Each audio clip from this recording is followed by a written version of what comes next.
Welcome to our latest update for PhD and Master's research students in the School of Pharmacy and Medical Sciences. Here's the latest. First thing I wanted to talk to you about briefly were reviews of progress. A lot of you have just completed your first review of progress for the year. Now, we do 2 of these per year, and it's a university requirement. It's designed to help you, your supervisors, the school and the broader university keep track of your progress in your PhD. For a lot of you, this will seem pretty onerous. You'll feel like you're midway through a big project, building the Death Star for instance, and you don't want to be disturbed with these sort of onerous reviews. For a lot of you, these are pretty routine things. Yep, you're doing fine, keep going. What else do you need? That's good. But for some of you, there are other challenges, and it's really important that we pick up on those during the review of progress.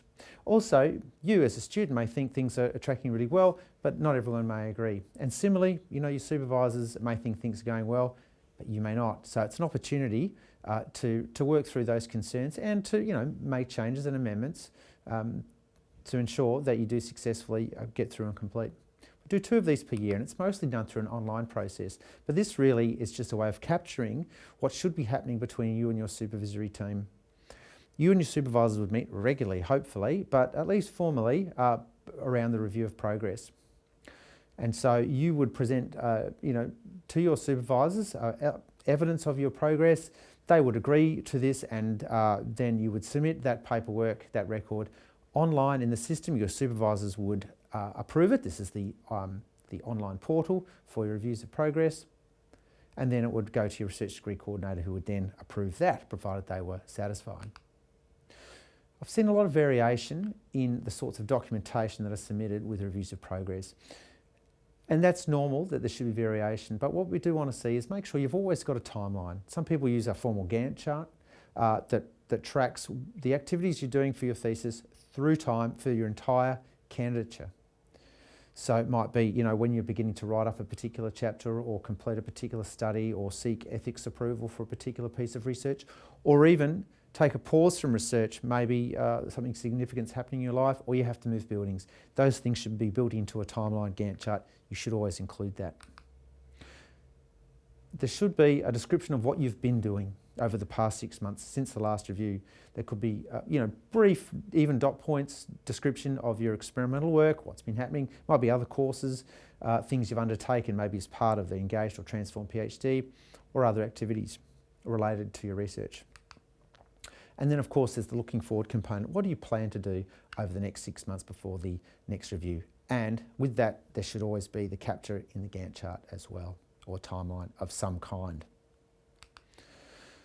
Now, we also, in this school, get you to meet with your research degree coordinator, or as some people call them, the REPL, Research Education Portfolio Leader, and your supervisors and you at least once per year. So that's a meeting with everyone in the same room, as much as is practicable. Some students are remote and we need to dial them in through Skype or telephone. But this is a once per year thing. Now, you don't need to delay your review of progress to make this happen. It can coincide with a review of progress, but it doesn't need to. It's really a chance for at least once per year for everyone to be in the same room and to discuss issues, progress, and usually happy things around the PhD.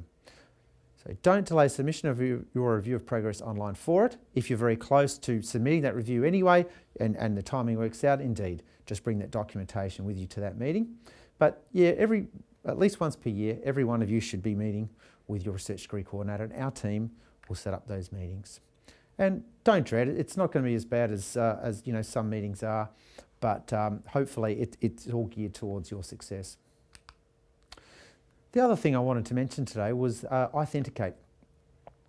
And this is a tool designed, a text comparison tool, which is designed for you to be able to evaluate how similar sections of your research proposal or thesis are to previously published work. Sometimes what happens is, it happens to a lot of us, when writing we adopt phrases that are used in previously published works. And most of the time this is at such a low level as it's not important. But sometimes it does become important, and it might be around the way that people were trained in their scientific writing. Authenticate helps us identify sections of text which maybe need to be modified and rewritten in your own words.